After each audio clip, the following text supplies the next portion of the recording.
when you're in a good mood, isn't everything easy? Oh my God, Yeah. it's like Cleaning, flow. communicating, dealing with the kind of urgent, important stuff that's been like on the back burner for a long time. And I feel like, sometimes we forget this. And we overcomplicate it. We think that knowledge is the thing, and there's more knowledge out there that I need to acquire, and that can be true because you always want to get shortcuts from people who are a little bit further ahead. But I feel as if knowledge, if knowledge were the thing, we'd all have six packs, right? True. We'd all be like really well invested in the stock market. Like we'd be doing all these kind of things that the information's available. But the most important thing truly is like, how are we feeling? Like, how are we feeling about ourselves? Are we giving ourselves credit? Are we giving ourselves, compassion? Are we allowing things to be easy? I think this is like the key to everything becoming far simpler in our lives and allowing us to be more successful. Boom, boom, boom, boom, boom, boom. What's up, everybody? You're listening to the Hustle and Flowchart podcast with your boys, Mount Wolf and Joe Fear. Check it. Hey. It's happening. Not much. We're in lockdown still. Thanks for the news. Yeah. I didn't know that. Hey, the listeners who are hearing this episode on whatever date it's coming out don't know the status of our lives on the day that we recorded it. This is true. And we're getting aggressive with our recording schedules because of lockdown, because I feel like a lot of people just have some extra time, and it's we're getting ahead of it. Maybe when lockdown frees up, we'll just take a month off of recording or something and be free. Quite possibly. We'll see. I don't know. That's not really the reason we're recording a lot. There's just like really cool people getting introduced to us, and Susie Moore, who we chatted with today, is one of them. And I had a great time in this chat. I mean, it's just like a freeing feeling, and chatting to someone like her. It's like, there's just like, it's not, life ain't that hard, man. Business ain't that hard, And she has such a fun energy to her too. You're just talking to her and you feel energized just from the personality coming through the internet waves that are coming at us, that you can, you get the vibe off of her. Yes, you get the vibe, even though none of us are together in person. No, we're trying to keep the vibe natural. We're trying to keep the vibe natural. Yes, that's true. Yeah, so Susie, I mean, she came to us with, she just released a book, which actually like caught my eye. It was, and Stop Checking Your Likes is what it's called. And I'm like, wait, what? What does that mean? And then that intrigued me. But then, actually getting to know her through all the research and stuff, I was like, oh, this is actually really fascinating stuff. And then the second she started talking on the podcast, she was just basically like breaking down basically all the limiting beliefs that a lot of us carry around unknowingly. And then has like very simple like flips and things to spin. It's like, if you're just like caught up in something, it's like, it's probably something you're just anchoring onto from the past that you really shouldn't be, because it's not serving you. Yeah. So Susie, she runs a media company that helps people get in the media, and she has actually been on things like Oprah and I believe like the Today Show and things like that through some of the stuff she does through the media. But most of what we're talking about in this episode is how to get over the need for approval from others. And that's sort of the concept of the stop checking your likes, but it's also something that holds a lot of people back from growing their business as big as they could grow it, from pivoting their business in a direction that they could pivot it, but they're scared of what other people might think of what they're doing. It's, the need for approval stops people from having conversations that they know they should have. So a lot of the conversation that we had today is around this sort of, the sort of not really damage it does seeking approval, but how to get beyond seeking approval so you can just like open up and be free and run the business you want to run, and who gives a shit what other people think. And drink whenever you want. No, and start drinking at 10:30 like we did on this. No, we didn't actually. No, we didn't. But we did touch on some PR strategy, and she gave like some really, really good gold nuggets on how to get in the media, like how to get in touch with the right people and get on the media. So there's sort of like two kind of topics in this episode that you're going to get a ton of gold from. It's the media topic and the topic of getting over the need for approval from others. But shit, man, like that will open up so much, and just. And I love her approach. It's just like, just go big. Like, why would you have these like things hold yourself back if it's like your credibility in quotes, or these accolades. There you go. Accolades. I'm thinking of alcohol. Accolades. And like you'll just hear a story. It's just really cool, and that's why it's like the second one. I'm like, I like her. I like the way she thinks. Like this is how you do big things without making it feel like the pressure of that's a big thing. But you're like breaking down barriers that weren't really barriers, but you just kind of limited yourself, and it's just you. So I think accolades should be a new term that we start using for the cool things that you did while drunk. Those are accolades. Accolades. Okay. Yeah. Should we start that on the next podcast and just be really drunk on the podcast? No, I don't think that'll go well. Maybe we could do that with selective guests, like we did with Aaron Fletcher, like 2 years ago, which is crazy. But I don't remember the last time I was drunk anyway. So, me neither. So some really, really good stuff in this episode. I can't wait to jump over and talk to Susie. But let's talk about Ahrefs real quick first. Of course. Let's talk about our sponsor, Ahrefs. They are amazing, and I feel like they just keep getting more amazinger. More amazinger, yeah. Maybe it's from the accolades that they do on their side sometimes. No. I can't frame them as such, but Ahrefs, you heard us talk about it most likely, and if you haven't, don't wait. And actually go hop in on their trial, because it's $7, 7 days of a trial, but it's literally gives you the keys to like everything traffic. And we use that to figure out our traffic sources and what to target and what to think of or do. It basically takes the thinking out of it and gives you the matrix to look into, and then you're like, oh, okay, that's what I'm gonna do. Yeah. I mean, we use it for finding keywords for Google ads, YouTube ads, SEO terms we want to create content around, looking at what competitors are doing and where they're ranking and what keywords they're ranking for, so we can go and try to create content and outrank our competitors. There's so much stuff that we do with Ahrefs. There's a tool in it to find out what content is trending on social media among Facebook and Twitter and LinkedIn. That's a cool one. You could see what content is like rising the ranks of the social media platforms and go create similar content to capitalize on like what people are talking about right now. So much cool stuff. So that's $7, 7 days over at ahrefs.com. That is ahrefs.com. Nice. And we have notes. We always have free notes for you. Free for 2 weeks of this except time. For Steve. They're $10 for Steve. Oh, okay, Steve. Well, you got to email us because, don't go to this link that we're about to give you that's free. It's not made for Steve's.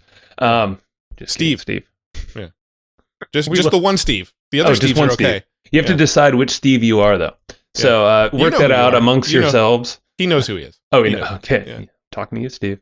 All right, Steve. So ignore this message. But for everyone else that's not that one Steve on this planet or universe, because we're everywhere, Pluto even, we take the notes for you. And there are a lot of, as we were saying, we go deep on this one in multiple different things and processes. So if you go to hustleandflowchart.com/comp, COMP, I blanked out for a second. Hustle and Flowchart.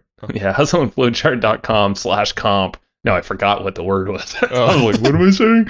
So if you go there, it's 2 weeks of this episode going live. You'll get the episode notes for this episode. And if it's past 2 weeks, you're not going to see them there. So that's why you got to be quick. You'll see some other notes. So they're cool too. Check them out. Yep. hustleandflowchart.com/comp. Yep. Or you can text the word comp to 38470 and we'll send them to you through the phones. No. We'll send you a text message and tell you how to get them. There you go. 38470, text the word comp, or go to hustleandflowchart.com/comp. We'll send you the notes. Bam. All right. Let's get over to Susie. Susie, welcome to the show. How are you doing? Thank you, Joe. Thank you. I'm delighted to be here with you. Oh, thank you for having me. You're very welcome. Yeah. And our mutual buddy, Ron, introduced us. And that was, not too long ago, but he was just like, you got to talk to Susie. She is absolutely the one that's doing some cool stuff. And you have an amazing, I think, a very timely message that, and a book. So it's like I think it's just like really good right now in this weird world that we're all living in. At least at the time of this recording, it's weird with the lockdown and whatnot. But you're out in Miami. So we were just talking. I'm like, oh, it's actually nice there in San Diego. It's beautiful here finally. Too bad we can't really go out much. I know. Yeah, it's like as it gets into the summer months, we're gonna our test of will is really gonna come into play when it's summer here in San Diego and everybody wants to go to the beach. Yes, I It's true. know. I know. We can just keep crossing our fingers, I guess. Yep, that's all we can do. And hey, it's a perfect time to work on a lot of the stuff we're going to talk about here. Because I feel like, if you can kind of really nail this down really well, I think it's going to take you out into the world even stronger, Yes. And, but let's talk about you and also, and then we'll get into the topic. So like, give us a little background about you, because you've done a lot, and you've done things with Oprah and like massive media, and like really changed a bunch of lives, all different age ranges, which is really interesting as well. Give us a little scoop of that, and then we'll dig into it. Yes, well, my background is corporate. I used to work in tech. I used to sell programmatic video software, very sexy, right? And, after doing that for, over a decade, I always just wanted to work for myself. And I started side hustling, working as a coach, grew my business using the media because I wanted the quickest way. I wanted the quickest, most credible, free way to get people to know about me. And I started using the media really early, before I even had a website or really anything to speak of or even present, when I still had my full-time job. And I've kept going since then. And I think that, consistency is really underrated. Growing a business, like the fundamentals of what go into it, isn't sexy. It's just kind of repeating the same thing over and over again. And using media has grown my business. It's still my biggest growth tool. And I'm delighted to be able to teach it now to people who want to be out there in a bigger way and use it to sell like the product mix, which I've kind of come up with and I'm always refining over the years. Yeah. No, that's and like you said, consistency. It could be sometimes the most boring thing to do, the same thing in and out. Yeah. And of course, there's systems and processes and stuff, but still, it's almost like as an entrepreneur working for yourself, that's tough. And you think it's like the obvious thing to do, but but that's where the big wins come from, and self-improvement, business improvement, all of the above. Yes, I feel like, and I mean, Ron speaks about this too, our friend. It's not the kind of flashy, exciting things that really drive us forward. They're really fun, when they happen. But really, it's the quiet stuff that goes on behind the scenes, right? That most people don't see, they don't appreciate. And this is why not everyone's an entrepreneur, or if they are, not for long, right? Because it's tricky. And if anyone's had a business, a profitable business for like over 3 or 4 years, I just applaud them. I'm just like saluting them around the world, because I just know what goes into it. And it's, it's a lot. And the most important thing then that we can manage is just our mind, right? Our thoughts, staying focused, because if we don't take care of our mind and our thoughts and maintain our energy and a positive kind of mindset, then nothing else is really going to work. So I feel like my only full-time job is to manage my mind. That's I feel like that should be everyone's full-time job. At least get it right. Get into a very happy place between your ears. Yes. Because mindset, I mean, that just trickles off into every little thing. I mean, I have a baby in the house, and I know Matt has 2 kids in his house, and we're all locked in together, and stresses can definitely pop up. It's true. It's true. But like, when you think about it, when you're in when you're in a good mood, right? Let's just say call it a good mood. When you're in a good mood, isn't everything easy? Oh my God. It's like Cleaning, flow. Communicating, dealing with the kind of urgent, important stuff that's been like on the back burner for a long time. And I feel like, sometimes we forget this. When we overcomplicate it, we think that knowledge is the thing, and there's more knowledge out there that I need to acquire. And that can be true, because you always want to get shortcuts from people who are a little bit further ahead. But I feel as if, knowledge, if knowledge were the thing, we'd all have 6 packs. Right? True. We'd all be like really well invested in the stock market. Like we'd be doing all these kind of things that the information's available. But the most important thing truly is like, how are we feeling? Like, how are we feeling about ourselves? Are we giving ourselves credit? Are we giving ourselves, compassion? Are we allowing things to be easy? I think this is like the key to everything becoming far simpler in our lives and allowing us to be more successful. Yeah. No, we've had, you might know him, but Kamal Ravikant, he was on here talking about love yourself like your life depends on it. That was one of his. Oh, yeah. And he's, it always seems like the easiest things, things like, just take care of yourself, self-love, self-approval, all the, And like when I'm a little pent up and all that stuff, my wife Heather will be like, "Hey, be nice to my Joey." Oh, Like, I like her. it sounds super corny, but I'm like, yeah, like, but that's true. I need to remember, me. Yes. Oh my gosh, absolutely. It's the same with my husband. I mean, whenever he's like stressed out, I'm like, all you have to do is like relieve the stress and then everything's going to become easier. Yeah. And it's okay. And that we all use different methods for this, but the most important is to find your own and to know that it's also okay when negative emotions arise. They're temporary, just like positive emotions, and to understand that it all passes. I think that just having perspective on this makes life a lot easier. Yeah.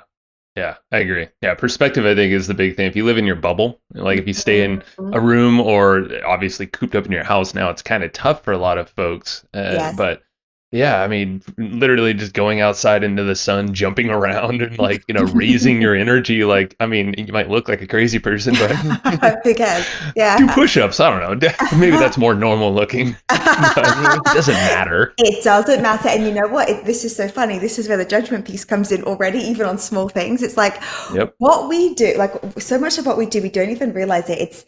It's curated, limited. We do or don't allow ourselves to do things based on what other people are going to think, and it's so interesting. I've realized as a coach that when I work with anybody, right?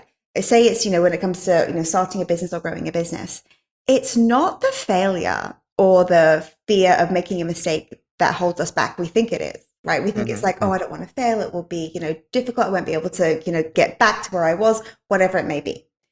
Right. We all have failures. We make mistakes in business. It happens. We have setbacks. It's just part of it. Right. We all know that.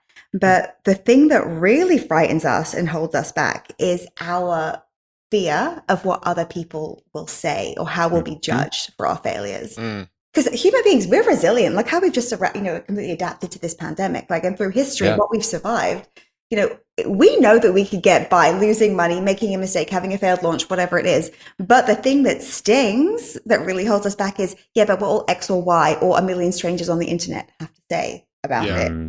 It's the judgment that holds us back. So I think when we can put judgment in its place, knowing that people aren't obsessed with us, really they're not. We think that they are.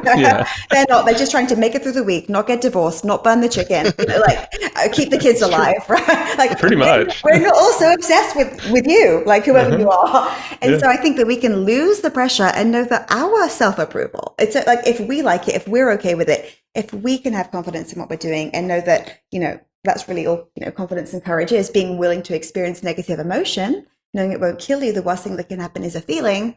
What isn't available to you? I like that. I feel like with, as entrepreneurs, Joe and I have been doing what we do for 13, 14 years now. We've been doing it full time 11 years. We both sort of quit our day jobs, so to speak, in 2009. And I think one of the things that Joe and I have both struggled with, we've had multiple conversations with this over the years, is that in that 11-year journey, we've run an agency, we've sold info products, we've done coaching, we've done consulting, we've done investing, we've had a podcast, we've run a blog, we've sold e-commerce product, like the list goes on and on and on of everything we've experimented with over the last 11 years. And I think the thing that gets in our head is we always have this assumption that like people are paying attention to that, right? Like we're like, these people, like we're about to launch this new course, but 2 years ago, we were telling people that this is the next best thing. And now this is the next best thing. What is everybody going to think of us? And I feel like we really tend to get in our own heads about that as entrepreneurs of this sort of constant course correction. And then we almost avoid course correcting when we know we need to, because we're afraid people are going to be paying attention to the fact that we're course correcting and being incongruent, And guess what? No one cares or remembers, right? No one cares or remembers what they did 2 years ago, right? That's true. And I think about the products that I've taken off my site because they don't sell, right? I take them and no one's like, hey, you were talking about this a while, like what happened to that? I mean, no one cares or remembers unless I'm out there talking about it constantly, right?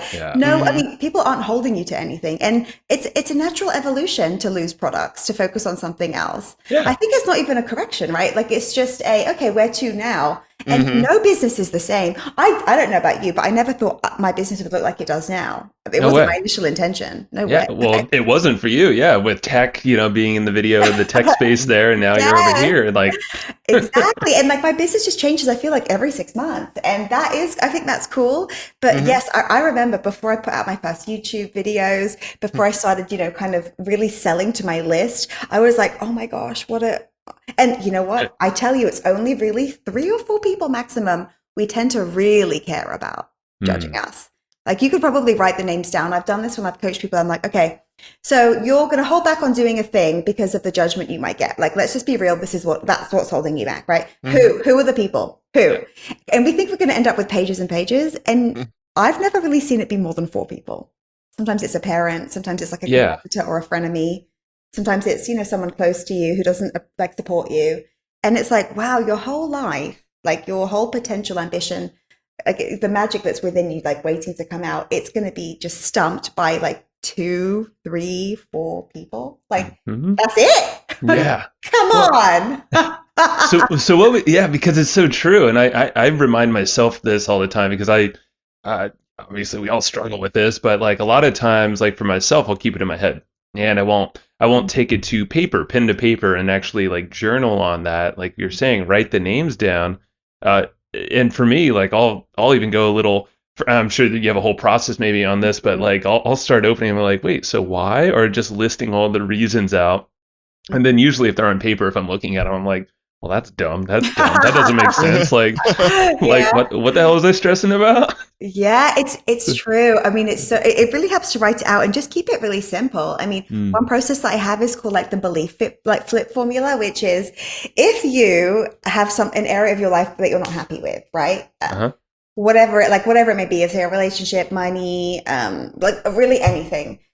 You have, in traditional psychology, we have the cause and effect model, right? Which is, for example, I'll just use something old school. Like my parents were divorced and it was really ugly, which is why I can't, get married or find love or trust somebody. So the cause and effect is this happened. And so then this is true now, right? So the cause was the bad divorce. The effect is an unhappy single person, right?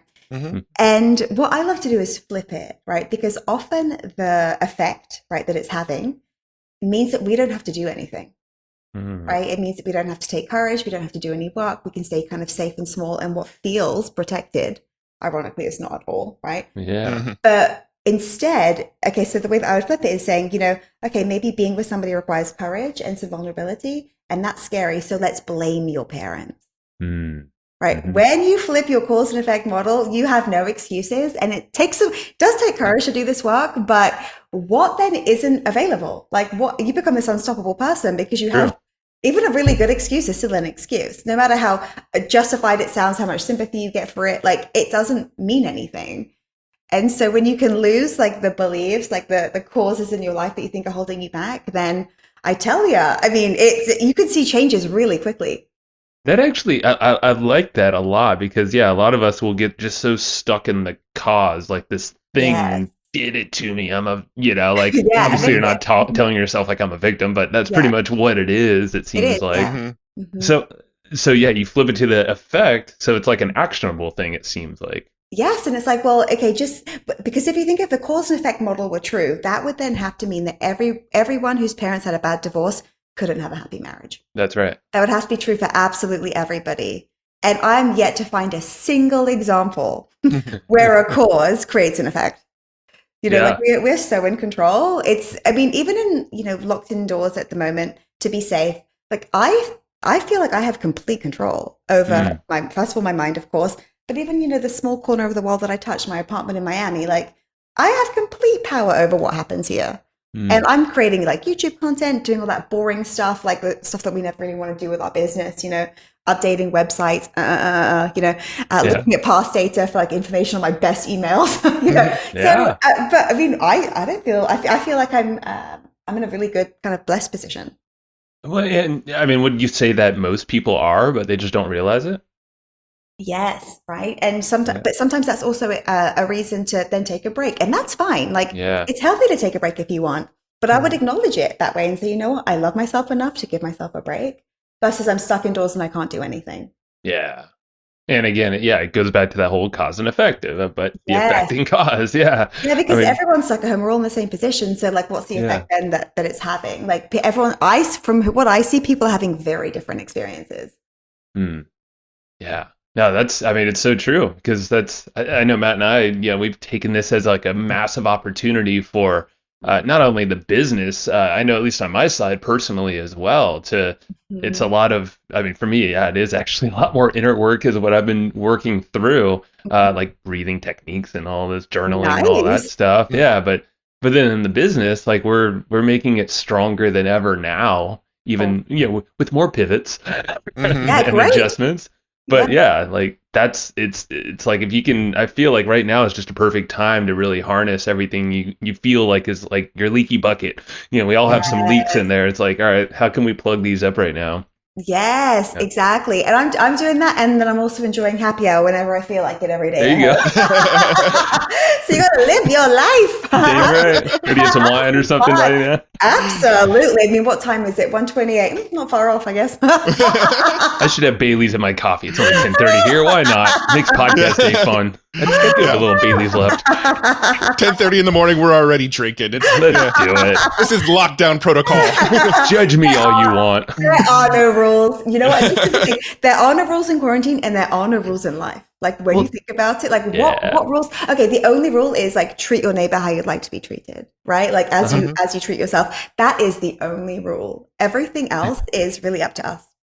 I mean, it's so funny and it's so dumb that seems to be like such a big impactful thing for me at least, but like it's so true because it's so simple. And it's like I feel like a lot of us, and maybe it's entrepreneurs, I can only speak for myself, and I know for Matt too, it's like a lot of us feel like we're just like we have all this stuff we got to do, or like, oh, we have these like stringent things that we have, these boxes we put ourselves in, so can't do that right now, or but like that's wrong, or I don't know. It just feels like there's a lot of limitations that high achievers maybe put on themselves and expect of themselves.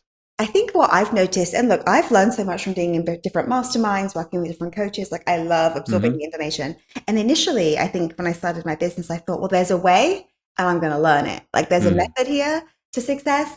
And it has to be, whoever I was listening to at the time became then my role model for it. Like, okay, well, it has to be then through Pinterest, or it has to be through, YouTube, or it has to be through like an evergreen funnel or some type of launch model. And you know what? I mean, I teach the media. My friends teach all the different platforms. You can have a really successful business with no media. You can have a really successful business with no video, with no social media. Some of my most successful friends are completely private. They have nothing, And awesome. So, I mean, it's just like, well, I used to think, it's almost then confusing because who do you listen to? And this is where you have to start listening to yourself. Yeah. You have to get the information's there. I want to take the shortcut. I want to learn from people who have a business that I like, right? The type of lifestyle that they have, I like it. But I mean, we've done things that, a couple of my friends recently asked me, they're like, wow, you're so engaged in your Facebook groups. And my products are on the lower price of everyone has a very different kind of pricing structure, but their courses, etc., are far more expensive than mine. And I'm really active in my groups. And they kind of asked me about that, I think, because it's a bit unusual. And I'm like, I don't believe this boundary stuff that everyone talks about. And I respect everyone has to live their life in, alignment with who they are. But I'm like, why wouldn't I be extra, like kind of giving and generous? It feels good. It's fun for me. And, but there's some wisdom around that. It's like have boundaries. It has to be high ticket for anyone to speak to you for more than 3 seconds. I don't know about that. That's not how I do it. And I don't, and I like doing it my way. This feels good for me. And I think that we're allowed to tap into what feels good and right. And why not create different models then that other people can model? That other people can, appreciate or perhaps learn from. This belief, this kind of awareness that there are no rules has been so freeing for me. And I think it's really helped me kind of level up each time. Oh, yeah. Well, it's literally limitless then at that point. And Matt and I do the same thing with our groups. We have a whole free community and we're in there every single day. And I think we've realized the value, our currency is our community. It's our connection to not only our customers or maybe even just subscribers or listeners, but it's also to our peers, people like you that will want to stay in contact with and help and provide value to, not expecting anything in return. But that's what's growing our business, growing our network and opportunities, and I don't see it Mhm. stopping anytime soon. Yeah. Not on our side. Well, but isn't it great to kind of to do it your way? And I Hmm. mean, I think it's tremendously fun and freeing. And isn't freedom the best feeling? That's it. Yeah. Mm. Matt, did you have something over there? It looked like Well, I wanted to yeah. sort of go back to something we were talking about a couple of minutes ago, where we were talking about the sort of when I was talking about how we've had sort of different businesses over the years, and we're always in our own heads about the fact that people are noticing that people are noticing that we're, one day we're saying this, and the next day we might be saying this, and although maybe they didn't conflict with each other, why do we have this messaging and now this messaging? I feel like that sort of spins off a little bit into the topic of imposter syndrome as well, which is a Yeah. topic that seems to come up a lot among our community and people we talk to on the show and stuff. It's a very common thing, but I guess, extrapolating off what you were saying earlier, it probably all still kind of stems from that feeling that we need to be approved by others, because why would we care if others see us as imposter if we're, not seeking anybody else's approval? I don't know. I was just wondering if Yes. you could speak into that a little bit. Yes, absolutely. I love talking about imposter syndrome because we all have it. Like, I don't care who you are, I know you got it. Or the Yeah. only time you don't have it, right? And I mean, I'm speaking specifically about entrepreneurs here. The only time we don't have it is probably if we're not doing anything, Mm. right? Anything new. Yeah. So like And putting yourself out there in a kind of a bigger way than maybe you're not used to. yeah, think about it. If you feel totally safe, like, yeah, I'm so good, no fear right now, absolutely 100% completely relaxed, feeling very unfraud like. Yeah. Like, Yeah. well, you probably are doing the same thing. And I'd be interested in the results of that, because whenever you're feeling like, oh gosh, do I belong here? Am I quite ready? You're doing stuff, right? I quite like the feeling Uh-huh. of Yeah. being an imposter because I'm like, oh yeah. Were you always like that, or is that something Always. really? Yeah, Okay. always. Yeah. I mean, when I came to the US when I was 25, I don't have a college degree, guys. Like, I have got Uh, no qualifications. I'm also not a certified life coach. I have Uh-huh. zero. I went to Yeah. high school, left at 18, like everybody else. That's all I have. And so when I came to the US at 25 in 2009, right? Like, In a tough time. Yeah. very tough. I was like, I have to get a really good job here because I was kind of, I needed it. Yeah. And so, of course, I would go to these interviews in New York, and it was so intimidating with the big buildings and everything. Mhm. And I was like, oh my gosh, these Americans, they know so much, they're so advanced with their tech. And I was just, right. but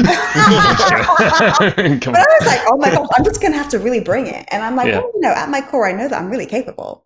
And that's really enough. That has to be Mhm. enough. I don't have a choice. And so, yeah, from then, even probably before that, to now, I mean, absolutely. And if ever I even get like a media request to be an expert on something, I mean, now I'm more used to it. But the bigger the outlets get, I'm like, oh, wait, like who are the other experts? And they're often very like certified people in their field for many years.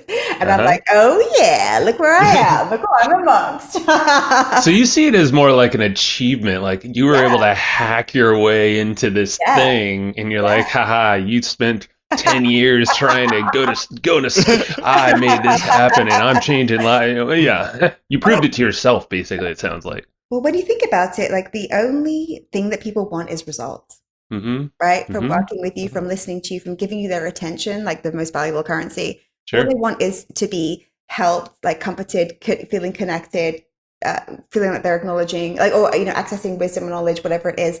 All they want is results. People don't care about you. Like, they don't care about, all the things that you have or don't have. They're just like, can this person help me right now with my, precise problem? Mm-hmm. And that's really all you have to do. That's really your only job to be useful.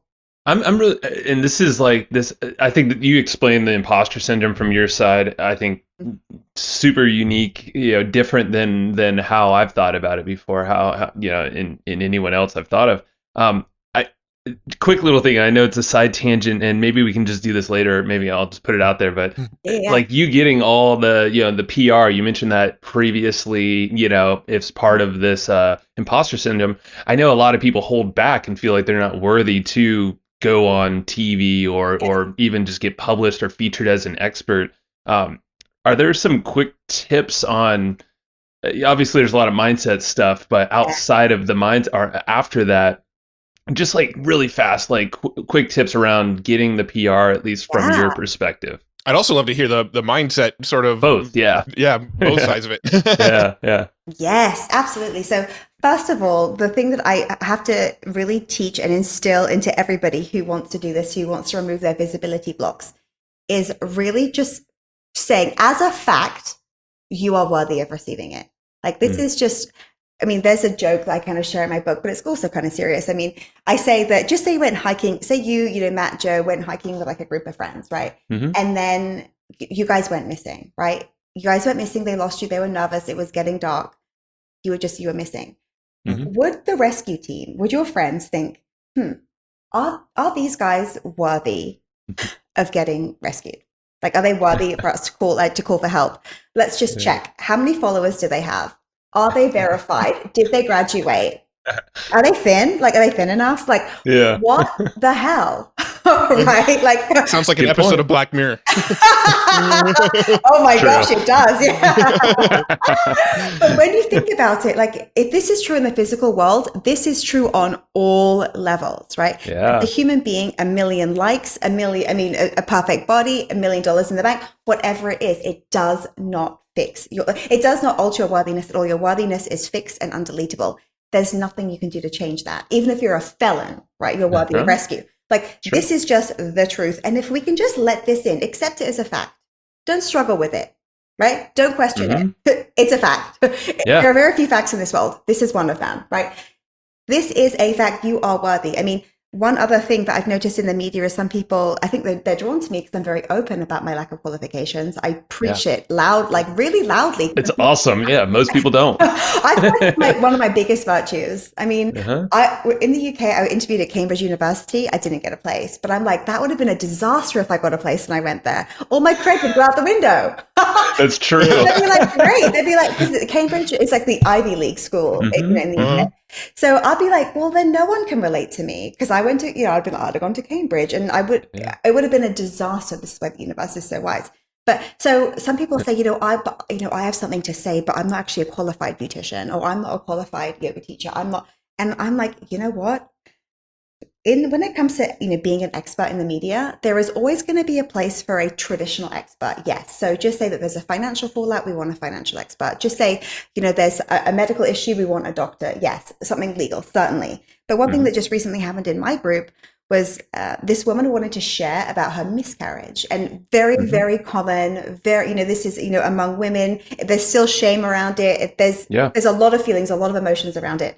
And she was like, I want to tell my miscarriage story because she became pregnant again. And, she ended up having her baby. And she was like, yeah, but I'm not a doctor. And I'm like, look, any woman or man going through anything physical, there is a place for the expert. Yes, the doctor will tell you the next steps, exactly what's happening with your body from a medical perspective. But we want to hear from a real woman, right? We don't want to hear from another woman who's been through it, who's healed, who had the result that we want. There is a place for just regular people like you and me who've experienced stuff, right? Like, our life is our cred. Yeah. It's enough. Yeah. It's more than enough. We want to hear personal stories. Have you survived a divorce? Did you survive bankruptcy? Did you figure out something that I haven't figured out yet? Like, whatever it is, it's so generous to share what it is that you know. And I think that this is a big shift that happens when people then start going, oh, I'm going for it. Versus like, oh, don't worry about little me over here. I might tell a couple of friends my story and that it might help them. But it's like, no, if you have done something, if you've transcended any problem, or if you have a piece of information that could be useful, it'll be useful to millions of people. Yeah. So be generous, right? Success is generous, right? Giving is generous. Sharing what it is that you know. So your story is generous. And so I think that when people allow this truth in, then we just see a gear shift, like the mind changes. And we're like, oh yeah, I'm going for it. It's on. Yeah. And then from a practical level, a couple of things you want to consider. Sure. First of all, because I use media to sell stuff, you don't have to. You can just share your story for impact. That's also completely awesome. But if you want it to grow your business, you want to start with the end, right? The end in mind when you start, before you even start pitching, you think, what is it I want to sell? Like right now I'm selling my book, but otherwise I sell, different courses, different programs. So I think, what is it I want to sell? And just say you want to sell a program, say, I don't know, you're a sleep coach and you want to sell your business travel program.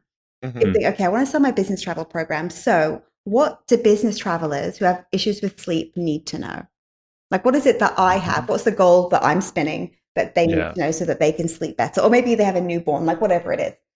So you think, okay, what is it I want to sell? What information do people need to then be hooked on me, right? To know that I'm the person who can tell them what it is that they need, why me, and what information do they need to know in just a 4-minute article, 4 or 5-minute article, some hacks, some tips, some myths, whatever it is. And then you'd think, well, where are these people? Who are these business travelers? Are they reading business publications? Are they reading women's magazines? Are they reading parenting publications? It's like knowing who your avatar is and then understanding and finding out where they are online. And then thinking, what is it I'm going to say that's going to be really helpful and a little bit different, right?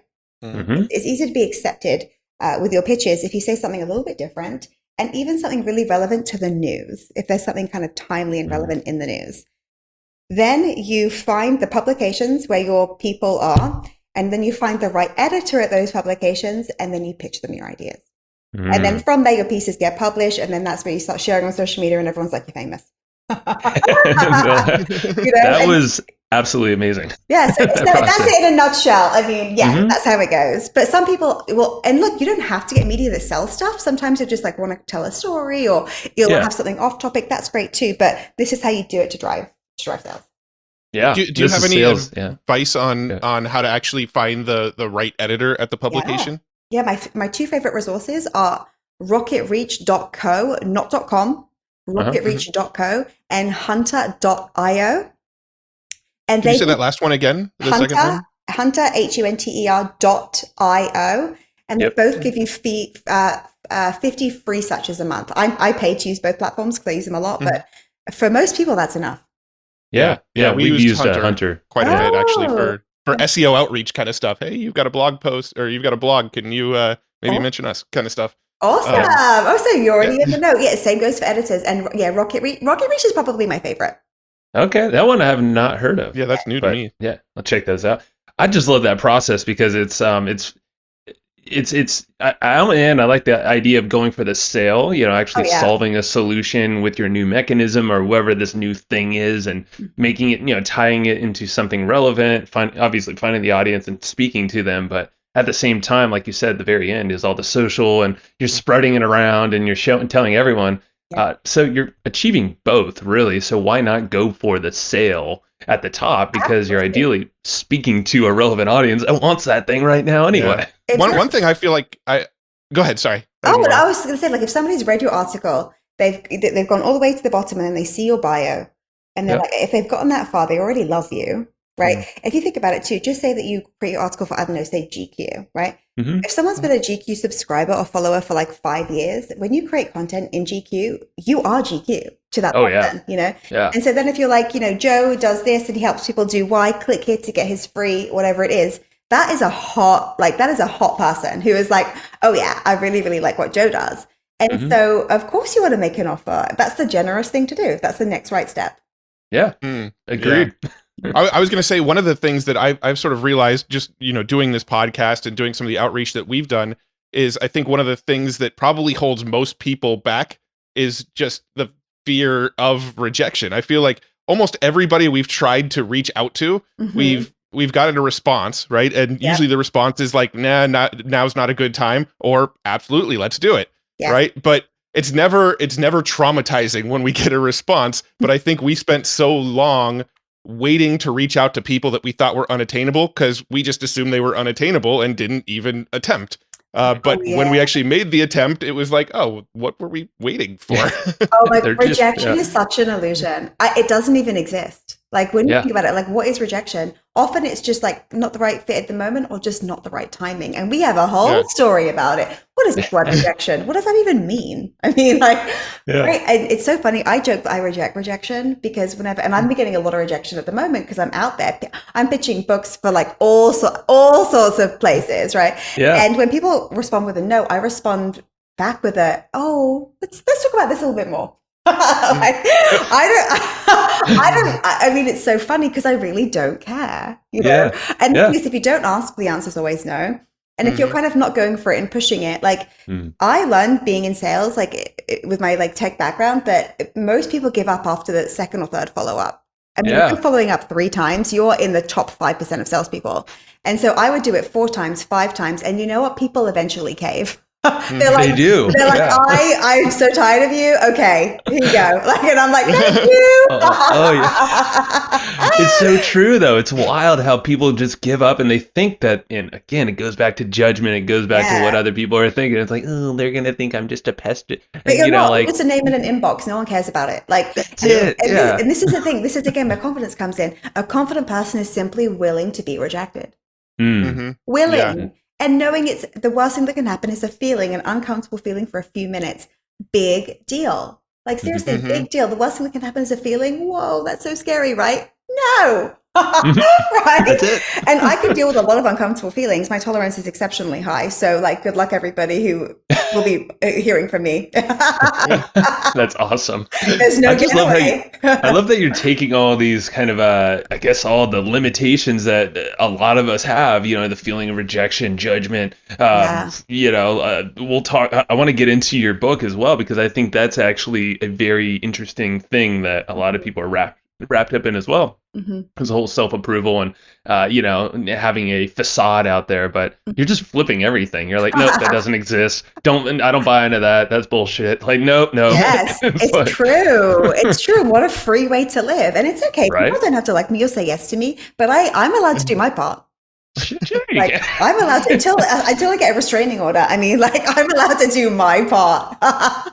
And I do it with joy. Yeah. And frankly, I feel entitled to good things because, first of all, I know my worthiness. Every human has it. A lot of people reject it, right? They reject themselves. Yeah. We think the world's rejecting us. We're rejecting ourselves. And we kind of abdicate, you know, a lot of, you know, our potential, our, you know, our, what it is. We have to take responsibility for our own blessings, right? What it is that we want to attract into our life. And I feel like if you can just not question it, understand that if something good is available to anybody else or has happened to anybody else, it's also available and possible for you. Yeah.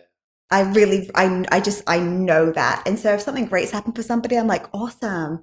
Look what's out there. They just proved that it's possible for you too. Exactly. So, there you go. And that's why it's great to be really appreciative of people who are further ahead versus envious. Yeah. In any life area. Because and this is why too, we also want to be successful, however we define that, because then we're a real life role model for somebody else. I repeat all the time, but I know that success is generous. It really is. No, and it's contagious too. Yes. Yeah. Yes. Like, screw the virus. Let's go the success virus. The success virus. Yeah. Is that available.com? Oh man. Well, Matt, did you have anything? I want to touch on the book and really get into some of the concepts there. Yeah, let's move into that. So stop checking your likes. Shake off the need for approval and live an incredible life. So on the surface, it sounds like you're talking about social media, but you know, the checking your likes thing. But obviously, it goes deeper than social media. Let's start by like what's the meaning of the title of the book? I wanted a catchy title that was media friendly. It works. But everybody knows what it means, right? We all check our likes. But the thing is, there's nothing new here. We've compared ourselves with each other forever, you know, and we seek external validation. It's really our prehistoric brain, right? Back in the days of old, if our tribe abandoned us, our life was at risk, right? We needed our tribe. But we've just kind of brought that through and we give it far too much meaning. Like we think that, you know, hey, you have this amazing, precious, like short life. Why not spend it, you know, 17 hours a day getting validation from strangers on the internet? It's true. I mean? It's completely absurd. And I explain, you know, it's not a social media book. It's like just a sanity book. I think it's like just bringing the truth back. Like, what is it that you think is out there that you don't already have within you? And why is somebody else's opinion or judgment more valuable than your own? Yeah. No, it's true. And you mentioned something before we started that you have this saying, the inner like button. Yes. You know, it's the whole self-approval concept. Talk about that a little bit. I think it's a good framing. Yes. Well, what do you think about it? You know, before you make a decision, or if you're thinking about doing something bold, or even something not bold, but, you know, maybe something new, our default is always like, well, how is X or Y, whatever person gonna say? We don't even realize we do it. But we just give so much of our power away to people who aren't even often thinking about us or worrying about us. And so it's like, the only thing that matters, right, is tapping into our own intuition, our own inner guidance. When you think about it, you came into this world alone, right? You will leave this world alone. Other people will walk your path with you. They won't walk it for you. They aren't you. They can't decide your path. Like, so we all have our own inner guidance. We either just tap into it or we don't. Instead, we can say, well, I don't know, these feelings that I have, I don't know, maybe I'm just silly. Let's do what my mom says is best, right? Or do what, my alpha best friend says is best for me. And look, you can listen, you can get advice, but we know, and nobody else knows what's inside of us, no matter how well they know us and love us. Nobody knows what your dreams are. Like, nobody knows what your deep desires are. Only you know. Yeah. But it's so funny because our very personal, unique, individualized desires are only known by us, but we look to other people to tell us what to do a lot of the time. And there is just a complete disconnect there. It's absurd, right? What we give up. Yeah. And so yes, this is the expression I have, making your inner like button the loudest. There can be other likes, that's cool too. But you have to just always come back and check in with yourself as to the next right step for you. Yeah. Yeah, I like that. One of the things I saw when we were doing some research before this episode, I can't remember if it was a bullet on one of your landing pages or if it was something you said on another podcast, but one of the things you've talked about in the past is that nobody actually really knows what they're doing, and there's so much power in knowing the fact that nobody else really knows what they're doing.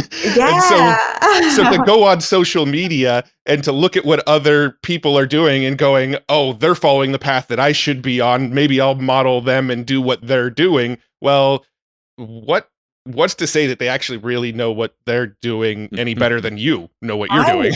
Exactly. And how many cases have there been in history where someone's like at the top and then they kind of go bust, right? And like, Oh yeah. Or you realize, I mean, my husband jokes, he's like, you believe everything. And I do believe everything. If someone tells me how much money they're making, or if I see us, I just trust it. I'm like, oh, that's great. That's loads, And he's like, be a little more discerning, right? Because not everyone is always telling the full truth, and we don't know the full story. And I do know that. But yeah, I've been blessed to like interview some pretty cool people like Sarah Blakely, Kris Jenner, Ariana Huffington, and they are so open about just asking questions and learning as they go. They all say this. Like it's not like, well, yeah, I do have this advantage where I have this brilliant mind and I know what's up. They're like, well, they don't always use the word intuition, but it shakes out around there. Like, well, how's it feel good to me? I've learned that other people can give advice, but unless it just feels right, I won't do it. Or I will only do it if I feel like, okay, this is just I'm drawn in this direction.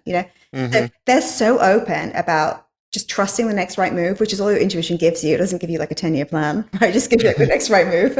It's your next best step. Yes, and that's all you need. Right. Yeah. And they're so open about, look, I ask questions. I ask people who know more than me in every single area. I remember. Yeah. Oh, sorry. Go ahead. No, Matt, I want to hear what you have to say. Yeah. No, I was just going to make a comment. I was listening to a Tim Ferriss podcast episode.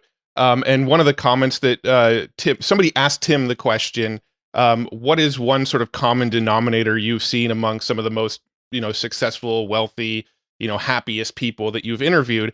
And he said, the one sort of common thread that I see is that the most successful people are the people that never stop learning. They're always curious, and their ego isn't too big to admit that they don't know stuff, and then they're willing to just continually ask questions. So no matter what level of success they're at, whether they're talking to the janitor at a ballpark or they're talking to a CEO of a multi-billion-dollar company, they're curious and they're asking questions, and their ego isn't getting in the way to stop them from, seeking the answers to their curiosity. Right. And I feel like that's similar to what you're saying there. Yeah, exactly. Isn't that so funny? The common denominator is being humble and having an open mind, right? Yeah. Because it's not like, well, I knew everything when I was 32. Like there was a day where I realized I know everything. It's like, no. And often you see this too. This is why I love speaking to people at all levels, all ages. And you can always tell, like the very bright people are always saying, oh, what do you do? Tell me more about that. Oh, I want to know about that. Not like I know everything. There's nothing you can teach me, but just learning, right? I love that, Matt. I love it. Yeah. Yeah, me personally, and I know Joe's fairly similar. We're just fascinated by everything. It doesn't even have to be relevant to anything going on in my life or my business. I usually want to hear more and dig deeper on things. I'm just fascinated by everything, how anything works. Yeah. So I think, and I think if I had this constant seeking of approval, which it does exist, I'm not saying I'm like absent of that. I'm constantly seeking approval. Yeah. but I lost the seeking approval element when it comes to asking questions. I will ask the dumbest questions that the people I'm talking to are probably thinking, like, in my head, this is my perception. They're thinking, oh, I've heard that question a million times. I'm sick of answering it, but I'll ask it anyway because I don't care anymore. Good. But think about it. Confident people ask questions because they're willing to not know. That's right. Right. Again, and look, willing to experience negative emotion. Right. Willing to like, put something out there, going, oh, does this sound silly? Who cares? Who, and are you expected to know everything? I mean, since when are we supposed to be perfect and knowledgeable of all things out of the womb? I mean, like, where did that come from? You know, so I think we can just like relax a lot more. I mean, in my book, I say, you know, we're taught like hustle, right? Like work till your eyes bleed, you know, like, at least just try. If you're sleeping, you're a wimp, you know. I mean, I think that the word could be relaxed. Like relax. Nobody knows what they're doing, right? We're all just kind of doing our best, figuring it out, and there are no rules, and you're worthy of everything that you want to be, do, and have to show up in your life. I love it. It's so good. It's so true too. And I think something you say, you said it somewhere, but yeah, basically, you know, the high achievers and the successful people, quote unquote. I'm doing air quotes because like, what is success? I guess. Yeah. They're not overwhelmed with failures. They don't stay in that, or you know, and then quotes around failures as well. Yes. They're not stuck in it. Yeah, it's not them. It's true, because whenever we're kind of stuck in a past failure, that's a new cause that's creating an effect. Like this happened, and then so I can't. And it's like, you know, I think it's just so great to question any belief, any story that we have that isn't helpful, because no one, if you ever question your beliefs, right, you're in like the top 10% of people. Like, everyone, most people think this is just how it is. This is life. This is how we see it in politics constantly lately. But if you think about it, it's like, and often we inherit our beliefs, I mean, from all sorts of places, but it's like, maybe your family thought that rich people were bad, right? Or that you can't trust certain types of people. I mean, is any of that true? Like, if it's working for you, fine, right? But maybe it's not. And it's just so good to kind of question it and to always be curious about it. Yeah. So, and something that pops up just for me here is, you know, a lot of folks will have resistance to certain things. Maybe some things are a little easier, but then maybe it's a very personal matter, you know, like a divorce, like you said. Like, I know my parents went through that, but like, luckily I was able to let that go. That's not me. But I mean, there's other traumatic things that I've gone through as well, and I'm sure everybody else here. Do you have any ways of like letting go of just like a thing that's sticking? You know, like maybe some of the other stuff's really easy, but this, like, I can't work through this thing. Yeah, well, that's then your biggest opportunity, right? Like your most pressing issue is like your biggest opportunity for growth. Like maybe often it circles around forgiveness for the particular person, even if that person is dead. Like when it comes to forgiveness, if you're in a place of holding on to anything, any resentment, there's a lovely quote, which I love to repeat, from Wayne Dyer. He said, you know, can a snake bite kill you? Like if a poisonous snake bites you, can it kill you? And everyone's like, well, yes. And he's like, no, it's not the bite that kills you. It's the venom in your body that kills you. Right. So it's never the thing, right? Right. It's never the event, the offense, like whatever it is. It's like what we're holding on to. And whenever we're doing that, I just remember, if I feel resentment ever, I'm already in the past. Like, that's true. Yeah. You're always in the past when you're like, oh, that bitch, right? Or what he did, or what she did. You know, it's like whenever those feelings come up, it's like, well, already that's something that happened already. Yeah. And I think that reminding myself of that is really helpful, because I don't want to live in the past. Right. That's true. And when you hold on to the past, you can't create. Like, you're not drawing to yourself your vision of your future. You're kind of stuck back there. So whenever I think there's something that I'm holding on to, it's like, what do I need to release? Who do I need to forgive?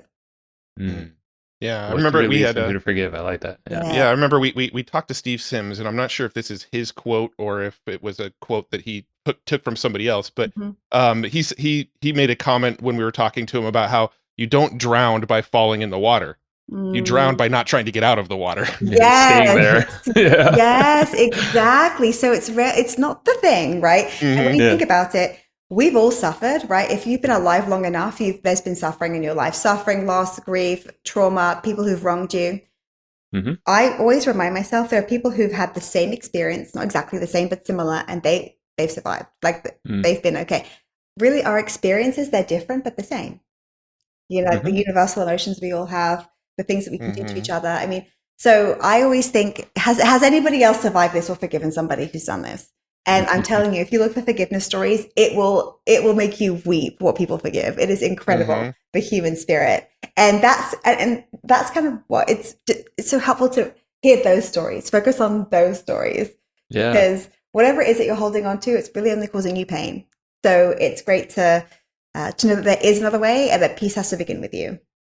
I like that, and I'm just thinking, like, as you just said that, yeah, there's all these success stories, these breakthroughs that have happened to people in similar situations. Like you said, us humans were very similar people at the end of the day, and like maybe that's identify a sticking point and just go online and start Googling, like, hey, X thing, and then like figure out how to find some people, some cool success stories, and it's like, oh. Yeah, it's possible. It's possible. And it's almost like ingrained that in your brain so much. It's like, all right, damn it. I have nothing to lose here. I can't hold myself back anymore. Yes, yeah, it's true. And I mean, this is why in my book I share a lot of kind of bizarre stories of things that I've experienced, because they're first of all shocking, but also I want it to be like, hey, if this has happened to you, you're not alone. It's okay. And you can still have a good life, you know? So I think there's evidence everywhere. We see what we want to see, right? Because our subconscious mind will always make us correct. So it's like, what is it? Like, what information, what stories am I seeing? What am I seeking out? Where the evidence will always show up, good or bad, to prove us right. So I'd always look for like the best, happiest, most freeing stories. Why wouldn't you? Yeah, because that's life. That's my only goal, right? With my self-managed mind. Yeah. Confirmation bias is a huge thing. When you believe something, you're going to seek out the information that further confirms what you believe. Might as well seek out the information that further makes you believe that life is amazing and that you're doing everything right. Yes, and I mean, think about it. How different does your day look when you're in that place? Right. How kinder are you to people? Right. How much more like are you showing up with generosity, you know, versus like being a bit scared or being a bit resentful? And luckily it's something that we always get to choose and nobody else can do it for us. This is really where our freedom is. Love it. I think it's fabulous. Well, let's maybe wrap it up a little bit, but let's give another shout out to the book and maybe in your words, you know, how. Yeah, and it's for everyone, obviously. In your words, like why folks need to get this thing here. Yeah, so stop checking your likes. Essentially, if you know that you're not living at your fullest and you know that there is some judgment that you fear, and a lot of that judgment is also self-judgment, there is another way. There is another option. There are always other options. And the most amazing thing is that this is completely within your power. And in my book, I distill some of the best stories, pieces of advice that I've acquired over reading 600 self-help books now. I put the best stuff in here and the most useful, powerful, impactful exercises to get that freedom, that basis of freedom that's within us, like to really activate it and to do it quickly. That's perfect. So stop checking your likes, and it is available now. Yes. Everywhere. Everywhere books are sold. Awesome. So do you actually tell the truth, Susie? Do you never actually look at your likes? Like you just completely ignore them? Well, no, I post and then forget, right? And frankly, I don't even consume many other people's stuff. But if I do check my stuff, I mean, if I don't get many likes, I don't do anything about it. Like, there you go. Yeah. It's okay with me. It's all okay. It's all good with me. Whatever. That's all I was going for. Awesome. I love it. Well, is there anywhere else that you want people to check out? Obviously, go get the book. Stop checking your likes. Is there any websites or pages that would be helpful to send people who are listening to this to? Yeah, you can just head to my site. I have a lot of free confidence resources. That's susie-moore.com, susie-moore.com. Perfect. Very cool. And how about in terms of some other read or maybe just a piece of content or something that's inspired you recently that or maybe that's something you consistently go back to and share with others that you love. What would you recommend? A book that I just finished that I read and loved was Becoming Supernatural by Joe Dispenza. Oh yeah, I've followed a lot of his YouTube stuff. I've never read that book. It's a great book. It's very scientific. It takes you quite a while to read. It's a very dense book, but I feel like it's an awesome resource. Awesome.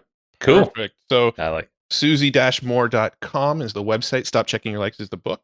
Yeah. And we'll link up all this stuff in the show notes. Thank you so much for hanging out and talking with us about this kind of stuff. Thank you so much, guys. This was a blast. good. Happy. That's our goal. Thank you, Susie. Thank you.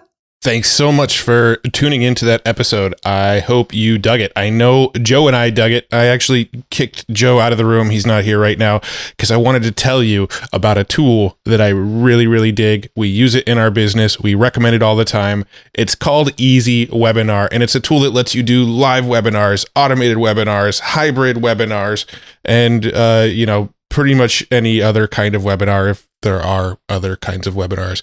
But anyway, this tool is kind of like your all-in-one, do-it-all tool for anything webinar related. It's Easy Webinar. It's put out by a dude named Casey Zeman. He's been on the podcast. If you haven't listened to that episode, it's a killer episode. He's a really smart dude, but his software is amazing. It does everything. It's, the title tells you exactly what it does. It's an easy webinar platform. And we use this in our business to run automated webinars all the time. We don't do a lot of live webinars these days. We like to do the kind of automated webinars where somebody can register and then they can either watch it like 15 minutes later or they can watch it the next day, but it's just kind of always running.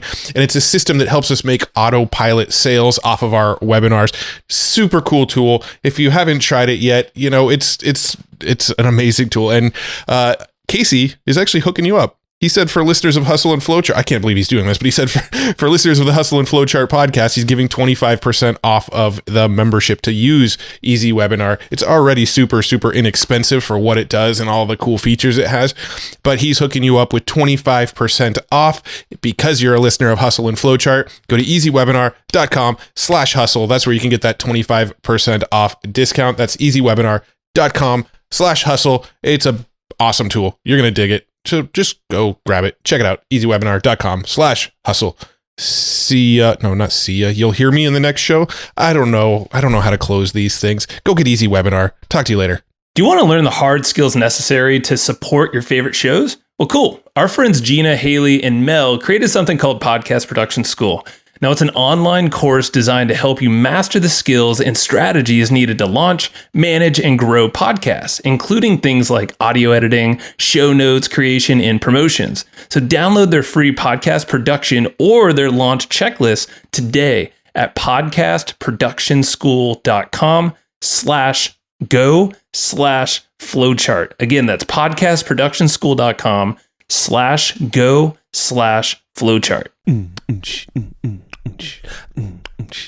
Thanks everybody for listening to this episode of the Hustle and Flowchart podcast. For taking the time to listen, we want to give you something a little bit special.